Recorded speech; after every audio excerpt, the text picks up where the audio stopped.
Hello guys, welcome back to another What If. This is a new What If. I might post it like a few times, but not as consistently as the other two, because those two are more of a bigger project than this one. So I'm going to keep this on a down low one, while I work on the other two. But if you want to see more of this, comment down below saying part 2, or just another part. But anyways, this What If is going to be if only man with a quirk. There's going to be a Zuku Midoriya. It's in the community post. I posted 3 photos, and as you guys, if you wanted to see it, you haven't voted yet. So I'm just going to make this as a thing. If you do vote on it, say no, I will stop this and continue it later on. If you do want to see it, or maybe you just don't want to care about it. I also did put up another post of a 1-hour series or a 1-hour special. If you do really want to see that, please vote or just comment that you don't want to see it yet, and if you want to see it in a bigger giant progress, I will do that later on. But please do vote or comment, because I really need to know, because if you don't, then I might just not do anything.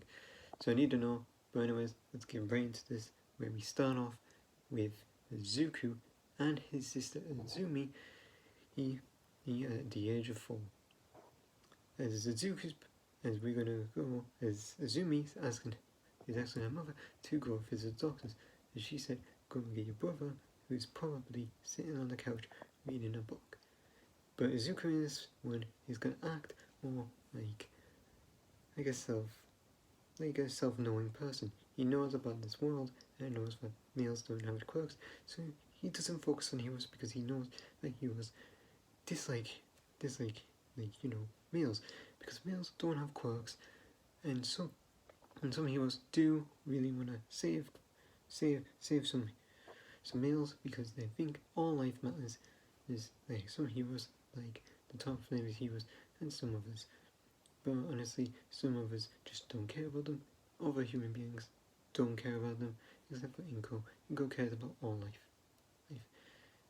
As she thinks Zuku is more like his father, who actually used to be a scientist, which he strives to be, as he's reading his favourite book that his mother got him for his birthday, as Azumi and Zuku are twins. She says, "Zuku, come on, we're gonna go to the doctor to see what quirk I have." And he's like, "Let's go then. And I want to see if I can do this. I want to really help you with anything.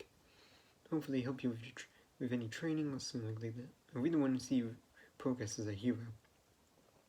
As they do go to the quirk doctors, as they got called out, as the doctor said, Alright, let me guess. The girl wants to see what her quirk is. As Izuku, as Inko said yes. As she checks Azumi's quirk, she says, it's a very interesting quirk. It's called a Zenkai. And she's like, "What's this? What's that?" It's every time when you get hit, you'll get a slight increase in power boost, but there is a drawback to this quirk. Your battle loss will increase, will just increase more and more. Will just keep on increasing, and soon you'll just get clouded by battle loss. And Izuku's like, "That's a dangerous quirk. Seeing as you will be fighting a lot of villains, and then a hero, that could be dangerous, as you'll try and drag out the fight more longer as your battle loss increases. How much is the degree of the battle loss will be? Higher than her gaining power. That's going to be hard to combat with villains. It's going to be very hard to combat with villains if that happens. That's going to be a slight dent in that." As she said, "Well, that's..." As she says, as Inko said, "Well, we should get home. Oh, we should go now. Thank you, Doctor." As they went out, and Azumi thinks, "I think I'm going to be a great hero." And Zuku says, "Yes, you will. We just have to work on that battle loss and try and decrease it as much as we can. Maybe maybe try and work on your emotions and try and keep them in check of the battle lust. As they went in the car, the Zuku started opening his book because he just starts to read. As Azumi wanted to go to the park to tell Kachan on about quirk. As they do go to the park, but Izuku just sits on a set of wings. As he starts reading. As Azumi goes up to there's a female Bakugo, because we make all the class 1A, and like basically everyone in the UA are female, so then it stays in canon. And, you know, as most stories do. But anyway, let's get past that. As Azumi and Bakugo, as Bakugo shows off her quirk, and Azumi tells him about her quirk. She says, "That's a pretty interesting quirk, but it's very weak." Azumi says, "Yeah, but as long as I get my emotions in check, that shouldn't be a problem." As Bakugo says, "Yeah, like that will ever happen. Anyway, you should focus on training it right now." As Bakugo was like, what? How much does the punch have to hurt, or how powerful does it be to make the Zenkai activated? She said, "I kinda don't know." As Bakugo begins to test it, as Izuku's just sitting in the swing set, just reading his book. She starts to think back, as well as he's like, "Dad, I don't know where you are, but hopefully you're doing great out there. Doing great up there." As Izuku starts to hear explosions going off, he's like, "What's happening?" He looked back and saw Bakugo and Izumi, a little bit bloody. He's like, "What the hell is this? What's going on over here?" As Bakugo says, "She's trying to fucking fight me." As he's like, "Well, did you hit her?" As she said, "Of course I did. I wanted to figure out how quirk worked, but she just fucking trying to attack me." As Zubi said, "That's what her battle lust increases more than her power. So what the hell, Katsuki?" As he runs over to Azumi and says, "Calm down." As he starts to hold her back, as he's like, "Let me battle. I'm really enjoying it." As Azumi says, "Stop it. I'm gonna stop it right now. The battle, then your quirk take over you." She's like, "I don't care. I want to battle even more." And she's like, "God damn it." As he tries this, no, but he's like, "Bakugo, please just go home so I can just drag her home. This is gonna take ages to get her under control." He's like, "Whatever, useless male." Zumi's like, "Get back here and stop, and don't call my brother useless, you bitch." And as Zuku covered her mouth, and I was like, "That is way too young for our language." Oh wait, I said that. Well, Mom's gonna beat us up. As they went home, and lo and behold, that happened. We're gonna skip to when they're in the last year of middle school. As Izuku did become a target to a lot of women, to a lot of girls, as he did get bullied a lot. But Izumi, he tried to help Izuku, was getting in the way so that she can protect him, but Izuku always pushed her, told her to let it go, as he didn't want to get her into a crossfire. Last day of school, he was reading his book in class, as basically the teacher told him what they wanted to be in the future. But in this timeline, Izuku didn't apply for UA. As Azumi was like, "My quirk might be not that very good, but if I can train it even more, I can get even more powerful." As Katsuki's like, "Yeah, and your battle loss is pretty insane. Remember the last time we tried that? Yeah, yeah, it's pretty bad. Yeah, a useless nerd had to help you." As she was shocked as you said that. As everyone still laughed, as Azuki said, Yeah, the useless nerd is gonna become is what you fear most. Because she's like, what? You know, a pro hero said that all lives equal. Wasn't that your favorite idol? Wow, you support an idol that supports all life. What if she heard you right now? What would she say? Hey, you can't make it in UA? You're useless? You're making fun of people below you? You shouldn't be in line UA. You're as bad as a villain. As a Broccoli would be. As he exploded his desk and was like, what the fuck did you just say? Suddenly he got a ring and it was like, and it was from the cops and he answered it. It was like, yes, is this Azumi Midoriya? Is it like, no, this is Zuki Midoriya. And he's like, well, you male, your mom was killed today. As he dropped, as the phone dropped to the floor and he was like, Azumi, you have to go. And she asked, why? And he asked, but wait. And he said, let's go now. Her mother's been found dead. And they both instantly ran. Zumi was a little bit more faster, but Zuko was keeping up as he was like, no. They both make that, and they both saw it as Zuko dropped to the ground, crying.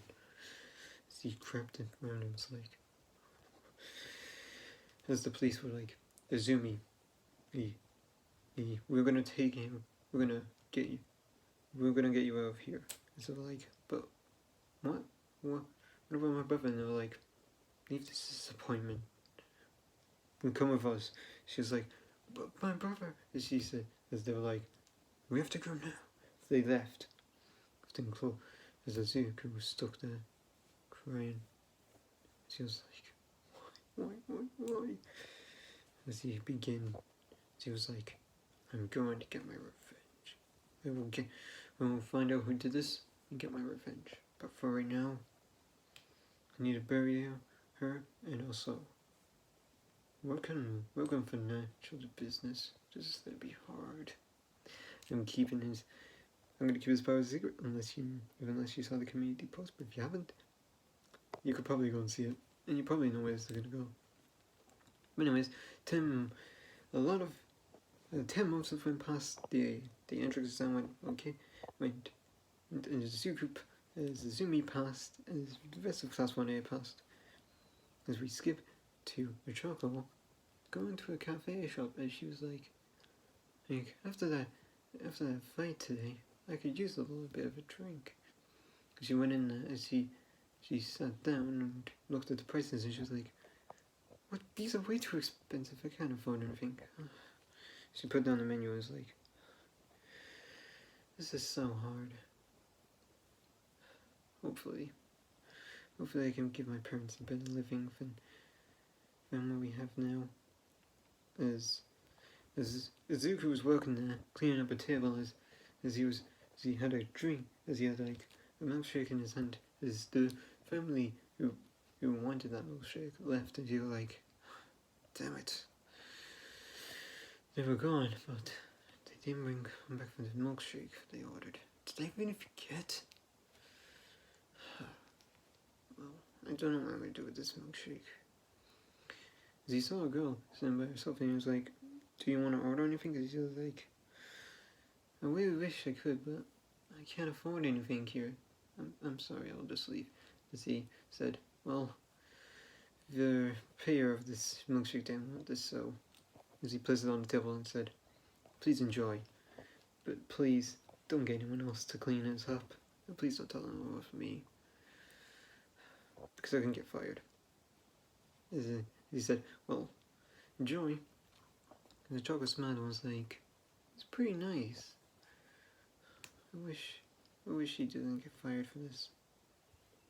As he started cleaning up the table and doing all this other stuff. As the chocolate went home that night.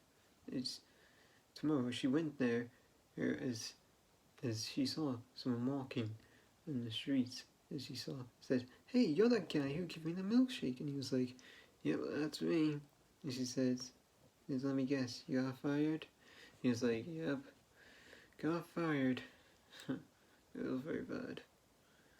Well, I'm gonna go and find another job. And she was like, what? Are you okay? And he was like, yep, it's just sad.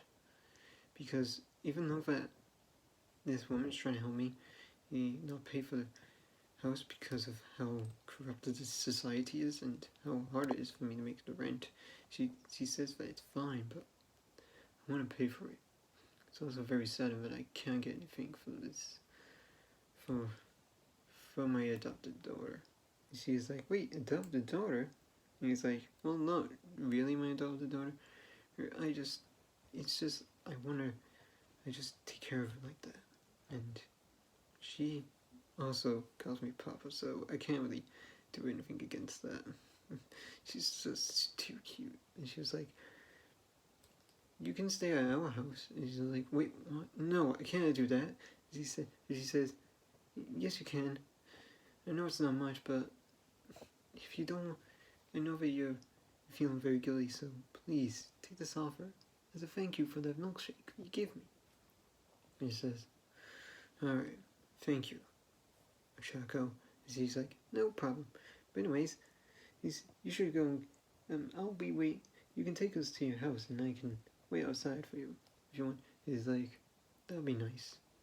As he did go into his house and grab everything, especially the photo of him, Azumi, and his mother before she died, and he was like, hope to see you soon. Hope to see you soon, Azumi. I hope we meet soon.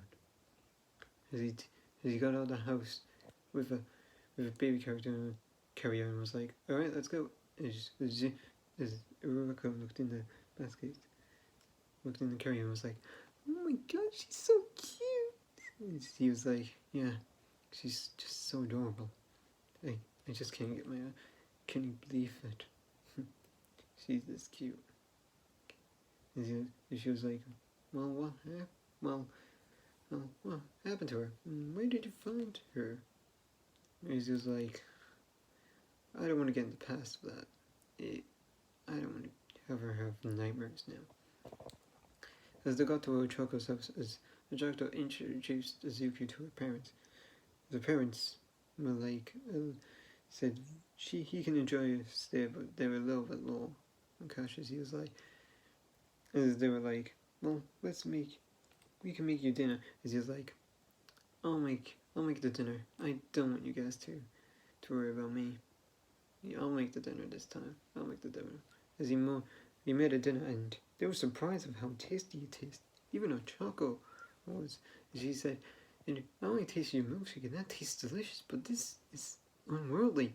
As he said, well, I learned from my mom how to cook. Look. As he was like, where's your mom now? And he was like, a little bit. She's in a better place. Let's just say that. As they all knew what that meant. As they started here crying, I was like, oh crap, I need to boil her milk. As Ochako went in there and said, as she started rocking her and said, don't worry, you'll be fine. And then she started to sing a little bit, and you calmed down, and started giggling and was like, and Azuku came in there and was like, she's already warmed up to you. That's pretty surprising. But thank God. I don't want her to have no neighbors. Also, where do I sleep? Well, as her dad said, well, we only have 2 bedrooms, so we don't know where to put you in. He said, I'll be fine with anywhere. The floor, the couch, anywhere. I'll be fine with anything. Just make sure that this little snowball gets her own bed. Please put her in a bed. I don't want her to catch cold. And she's like, well, you could both sleep with me if you like. You can use thank you, Ochako. I really appreciate it. As he said, Hogarth, he teared up a little bit, and she said, "No problem, Izuku. No problem, Midori, Izuku." It's like, huh, no problem. As he did introduce himself, when they were walking back. Like, I don't know if I said that or not, but later than ever, we do skip a few days, as they did get closer and closer, as did Eri, as Ochako was in the USJ, as she was like 13, as their communication and got back online, as she heard a phone and like ring in her pocket, as she took it out, and it was like Izuku. See, as she answered it and was like, and Izuku was like, "So, what do you want for dinner? I'm going to try and make something that you enjoy. I've already called your parents and everybody asked what they want. They already told me what they wanted. It's only you left." And she's like, "Please call the cops. We're in a tight situation with villains, and none of us can get out.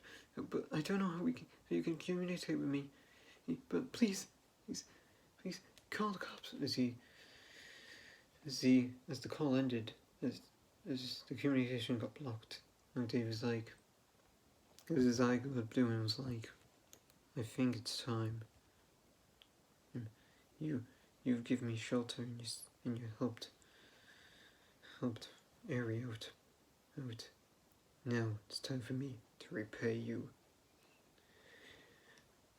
As he grabbed a mask and was like, "It's time to show this world what a nightmare truly looks like, as the ink demon Bendy is going back." And that's where we're going to leave it off. Right there, this is a new What If the only male with a quirk, but honestly, that's way too long of a title. Well, that's why I'm going to name it. It's M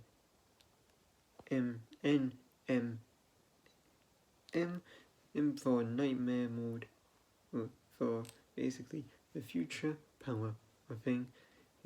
Forget about the nightmare thing, because that's going to be explained in the title next episode, if you do want to see the next episode. But it's going to probably be a one-off, like in a few, like in 1 month or 2 months, whenever you think. But anyways, this is Carrie Up the Game, signing out.